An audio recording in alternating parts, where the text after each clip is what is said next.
ইখলাস এমন এক জিনিস, খুলুসিয়ত যদি না থাকে আল্লাহর দরবারে আপনার কোনো কিছুই কবুল হবে না। এটাকে বলা হয় রূহুল আমল, আমলের রূহ। মানুষ যেমন রূহ থাকলে বেঁচে থাকে, আর আমলের রূহ হলো ইখলাস, খুলুসিয়ত। আল্লাহর দরবারে যেন কবুল হয়। আজকে দেখেন আমাদের সমাজের মধ্যে বহু মানুষ আছে পোস্টারে নাম দেয় না, এই জন্য উনি মাহফিল বন্ধ করে দিবে। আমি বুঝে আসি না তাদের কিসের ইখলাস, কিসের তাদের আল্লাহর কবুলিয়ত। হাসরের দিন আপনাকে তো প্রত্যেকটা জিনিস আল্লাহর কাছে কবুল না হলে তো এটা গ্রহণযোগ্য নয়, নন গ্রান্টেড। এই জন্য ভাইরা অন্তত পক্ষে এই জিনিসগুলো একটু খেয়াল রাখবেন। সভাপতির পদ দেয় না কেন, আমার নাম কেন দিল না, আমার সাথে কেন পরামর্শ করে ভালো কাজের উদ্যোগ নিল না, আমার সাথে পরামর্শ করে কেন মাহফিল দিল না, আমার নামটা কেন উপরে দিল না, এই যে ফিতনাগুলা আমার ভাইরা আসলে বুঝার দরকার আমাদের সকলের।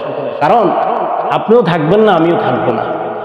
ইখলাস নিয়ে যদি না যায়, এজন্য ছোট্ট বাচ্চাদেরকে নুরানি মাদ্রাসাতে পড়ানো হয়, আখলিস দীনাকা ইয়াকফিকাল আমালুল কলিল।